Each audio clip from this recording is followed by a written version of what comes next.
নমস্কার, আলোরবর্তিকা news channel থেকে আমি আছি নন্দন ঘোষের সঙ্গে। উনি ফিল্ম ইন্ডাস্ট্রির সঙ্গে জড়িত। কিভাবে আপনি খেয়ালি মনের সঙ্গে জড়িয়ে পড়লেন একটু যদি আমাদের দর্শকদেরকে বলেন। নমস্কার, আমার নাম নন্দন। আমি আসলে একজন অ্যাসিস্ট্যান্ট ডিরেক্টর। আমি নন্দিতা রায় এবং শিবপ্রসাদ মুখার্জিকে মূলত অ্যাসিস্ট করে থাকি এবং খেয়ালি মনের সাথে আমাদের যে যোগাযোগ, তার যে মূল সূত্রধর তিনি হচ্ছেন মধুমিতাদি। কারণ মধুমিতাদির সাথে আমাদের কর্মসূত্রে আমাদের আলাপ হয়। সেটা এক মজাদার বিষয়। সেটা হচ্ছে তোষানি, অর্থাৎ মধুমিতাদির মেয়ে।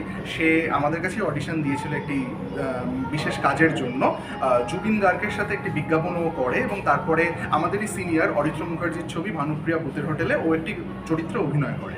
তো তারপরে আমাদের সাথে কথা হতো, যেহেতু দিদির সাথে আমাদের আলাপ হয়ে যায় এবং আমাদের একটি নিজস্ব কাজের জন্য আমরা আসলে রবিবারটা বাঁচিয়ে নিজেদের কিছু ইন্ডিপেন্ডেন্ট কাজ করে থাকি। সেখানে একটি খুব গুরুত্বপূর্ণ সিনের জন্য একটি বাচ্চাকে দরকার ছিল। তাকে মিষ্টি হতে হবে, তাকে বুঝদার হতে হবে, যাতে আমাদের কমেন্টগুলো নিতে পারে। এবং খুব গুরুত্বপূর্ণ যেহেতু সিন, তখন সুচন্দ্রা আমাকে সাজেস্ট করে যে একবার তোষানির সাথে কথা বলা যেতে পারে বা ওকে ট্রাই করে দেখা যেতে পারে। তো সিনটা খুবই গুরুত্বপূর্ণ এই কারণে ছবির, তার কারণ হচ্ছে যে সিনটা খুব একটা নর্মাল নয়। ওর সাথে আমি ওই দৃশ্যে অভিনয় করি, খুব একটা ইকুয়েশনটা খুব একটা নর্মাল ছিল না।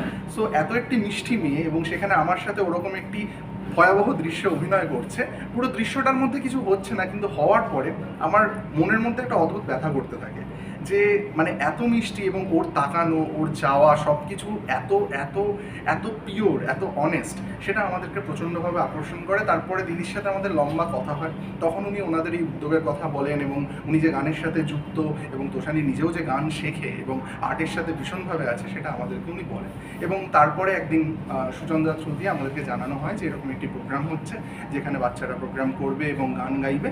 তো আমাদের বিষয়টা খুবই ইন্টারেস্টিং লাগে এবং আমাদের যা হয় আর কি, ব্যস্ততার মধ্যে আমরা বুঝতে পারি না আসতে পারবো কি পারবো না, কিন্তু সময় বের করে আসি এবং ইটস ভেরি ইম্পর্টেন্ট যে আমরা এখানে এসেছি। কারণ এত সুন্দর একটা অনুষ্ঠান এবং এতজন বাচ্চা সেখানে পারফর্ম করছে, এত ধরনের গান, এত ধরনের মিউজিক সেখানে হচ্ছে, এটা সত্যি ওভারওয়েলমিং। এবং এটাই আমার কাছে এই প্রোগ্রাম বা এই রকম প্রোগ্রামের গুরুত্ব এখানেই, যে এই যে ছোটো ছোটো বাচ্চারা, 4 বছর, 5 বছর, 10 বছরের বাচ্চারা, তারা একসাথে আসছে, তারা একটা কমিউনিটি ফর্ম করছে, তারা পারফর্ম করছে। এটা হয়তো তাদের জন্য খুবই গুরুত্বপূর্ণ। সবাই আর্ট ফর্মের সাথে না থাকলেও এই যে আপব্রিঙ্গিংটা বাচ্চাদের ক্ষেত্রে, সেটা স্পোর্টসে হতে পারে বা মিউজিকে হতে পারে বা যে কোনো নাটকে হতে পারে, সেটা তাদের সারা জীবনের একটা শিক্ষা দিয়ে যায়। তাদের পাবলিক স্পিকিং বাড়ায়, তাদের মন খুলে কথা বলতে জায়গা তৈরি করে। তো এই উদ্যোগটাকে সত্যি কুর্নিশ জানায় এবং আমি অনুরোধ করব যে এরকম প্রোগ্রাম যেন আরও বেশি হয় এবং আমরা অবশ্যই চেষ্টা করব আমাদের দিক থেকে এই প্রোগ্রামে অংশগ্রহণ করা এবং এই ছেলেমেয়েদের নিয়ে আমরাও যদি কোনো কাজ ইন্টারেস্টিং আমাদের মতো করে করতে পারি, সেটা আমাদের জন্য খুব খুব বড় সফলতা হবে। অবশ্যই। ধন্যবাদ আপনাকে। Thank you so much.